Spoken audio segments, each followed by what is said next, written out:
अगर तुम में हिम्मत हो कि 1000 लोग तुम्हारे पीछे खड़े हों तो तुम सिर्फ एक ही जंग जीत पाओगे। अगर 1000 दोस्तों, आपका स्वागत है आपका YouTube channel advocate the pathfinder में। मैं एडवोकेट देवाशीष यादव। दोस्तों, जो लोग मेरे चैनल पर पहली बार आज विजिट कर रहे हैं, चैनल सब्सक्राइब कर ले और बेल आइकन बटन को प्रेस करना न भूलें, ताकि हमारे तरह जो रेगुलर अपलोड वीडियो है आप तक पहले पहुंचे। और आपको अगर कोई कानूनी मामले की जानकारी है तो हमारी वीडियो देख करके हमारे कमेंट बॉक्स में जाकर के सवाल भी पूछ सकते हैं।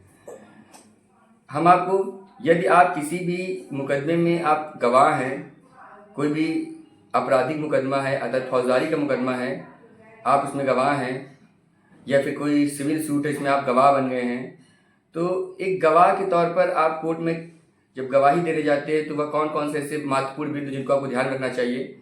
इसके अलावा अगर आप मुकदमे के तथ्यों से अनजान हैं और इसके बावजूद भी आपको जबरदस्ती किसी मुकदमे में गवाह बना दिया गया है और आपके खिलाफ सम्मन आता है कि आप आइए कोर्ट में गवाही दीजिए, तो कोर्ट में खड़े होकर के जब हम गवाही देते हैं तो वह कौन से महत्वपूर्ण बिंदु है जिनको भी ध्यान रखना चाहिए, ताकि जो मुकदमा है, जो आप घटना घटी है, वो न्यायालय में सही साबित हो और अपराधी को सजा मिले।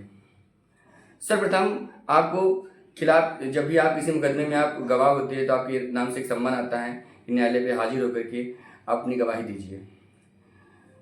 न्यायालय में गवाही देने से पहले आप एक बार उस मुकदमे की गवाही थाने पे दे चुके होते हैं। एक पुलिस अपनी केस डायरी में आपकी बतौर गवाह आपका बयान रिकॉर्ड कर लेती है और उसकी जो केस डायरी होती है वो न्यायालय में सुपुर्द कर दी जाती है और उसके बाद न्यायालय में उसका विचार चालू होता है। तो आपको सर्वप्रथम जब आप गवाह होते हैं तो आपको अपने दिए गए प्रारंभिक स्टेटमेंट, जो आपका मेन स्टेटमेंट होता है, उसको आपको पढ़ना चाहिए कि आपने पुलिस स्टेशन में उस मामले में क्या बयान दिया था, उसको अच्छे से पढ़ ले। इसके लिए आपको सरकारी वकील ही मिलता है पढ़ाने के लिए। आप उसकी मदद लें, उससे पूछें, उसको घटना दर याद रखें। और जब आप क्रॉस एग्जामिनेशन के लिए आपका अपोजिट वकील आपसे खड़ा होता है, आप सवाल पूछना शुरू करता है, तो आपको उससे वो जो सवाल पूछ रहा है घटना संबंधित, आपको अगर जानकारी है तो आप उनकी जानकारी दें, आप उसको खुलकर बताएं। जैसे आपने थाने में गवाही दी थी, यदि आपको उनके तथ्यों को नहीं मालूम है तो आप उससे बिल्कुल ही मौन हो जाएं। सीधे बता दें कि हमें नहीं पता है, हमें जानकारी नहीं है, या हम भूल गए हैं, या हमें अब याद नहीं है। इसके अलावा अगर उस मुकदमे की घटना के डेट संबंधी या कोई ऐसे तथ्य हैं जो विस्मरणीय हैं, हुए हैं, आपको बिल्कुल याद ही नहीं आ रहे हैं, तो आप ये कह सकते हो कि हाँ ऐसा कुछ था लेकिन मुझे याद नहीं है। लेकिन जब आप मुकदमे के कोई प्रारंभिक यानी PW1 या मेन विटनेस होते हैं, तब आपकी मुकदमे में लायबिलिटी बहुत बढ़ जाती है। कि घटना को अगर आप साबित नहीं कर पाते हैं, मान लिया कि कोई दो व्यक्ति पक्ष में लड़ाई हुई, मारपीट हुई और जान से मारने का मुकदमा दर्ज हुआ, आप उसके मेन गवाह हैं, आपने FIR लिखवाई, आपके साथ घटना हुई थी, तो अगर आप उसका बयान देंगे तो आपके कितने टाँके लगे, किस हॉस्पिटल में आप गए, किस हॉस्पिटल में आपका मेडिकल हुआ, कितने लोग आपको मारने में थे, किस हथियार से मार रहे थे, तो ये उस मुकदमे के महत्वपूर्ण बिंदु हैं। इनको अगर न्यायालय में आप नहीं बोल पाते, अगर इनको नहीं बता पा रहे हैं, तो मुकदमा आपका कमज़ोर हो जाता है।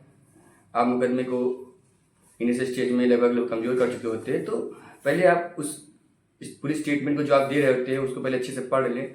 पढ़ने के बाद आप उसके वकील के सवालों का जवाब दें और आपकी मदद करने के लिए आपका सरकारी वकील वहाँ पर हाजिर होता है। पर जब भी गवाही होती है तो वह मौन हो जाता है, लेकिन अगर आपको कोई बात नहीं पता है तो आप उसे मना कर सकते हैं। इसके अलावा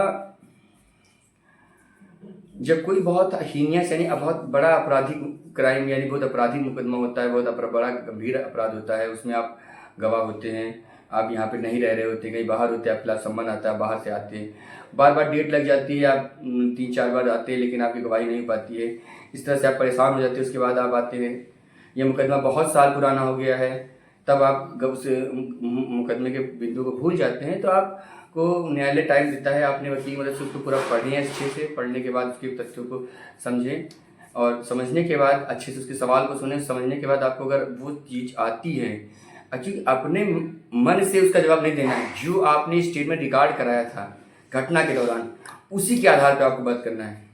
ऐसा नहीं है कि आप अपने आधार पर अपने विवेक से उनका जवाब देना शुरू कर दें, क्योंकि न्याय जब भी न्यायालय में विचरण होता है तो आप उस घटना के आप चश्मदीद गवाह होते हैं, उस घटना को आप साबित कर रहे होते हैं, घटना के उन तथ्यों को की लायबिलिटी आप पर होती है। आज के परिप्रेक्ष्य में उन सवालों का जवाब नहीं देना होता है, आपको उस परिप्रेक्ष्य जवाब देना है जिसमें वो घटना घटी थी। इसके अलावा आप अगर औपचारिक गवाह होते हैं तो आपको सीधे अपने वही गवाही को पढ़ के दे देना चाहिए। यदि आपके वादी FIR होते हैं, मेन गवाह होते हैं, तो आपकी लायबिलिटी बढ़ जाती है, तो फिर अलग होता है। अगर आप गवाह हैं, आप नहीं पहुंच पा रहे हैं तो आप, या फिर आप किसी वजह से न्यायालय में 2-3 बार एग्जाम्प्ट हो जाते हैं, आप नहीं दे पा रहे हैं, तो आप खिलाफ न्यायालय कार्रवाई कर देता है, तो आप अपनी समस्या बता करके अपनी गवाही को रिकॉल करा करके दोबारा गवाही दे सकते हैं। लेकिन आप याद रखें, अगर आप किसी मुकदमे गवाह हैं, आपके खिलाफ आपके अगर सम्मन नहीं आता है तो बिना सम्मन के आप गवाही न्यायालय में देने नहीं जाएंगे। जब भी आप न्यायालय में गवाही दे रहे हैं, सब कुछ सम्मन आपको रिसीव हुआ तो सम्मन को कॉपी ले जाएंगे और बताएंगे कि यह सम्मन हमको मिला है, हम आज गवाही रिकॉर्ड करने आते हैं, तभी आपकी गवाही वहाँ पर मान्य की जाती है। दोस्तों, अगर हमारी दी गई जानकारी को पसंद आती है तो वीडियो को अधिक से अधिक शेयर करें, लाइक करें और चैनल सब्सक्राइब जरूर कर लें। और आपको अगर कोई सवाल की जानकारी चाहिए तो आप वीडियो कमेंट बॉक्स में कमेंट कर सकते हैं। नमस्कार।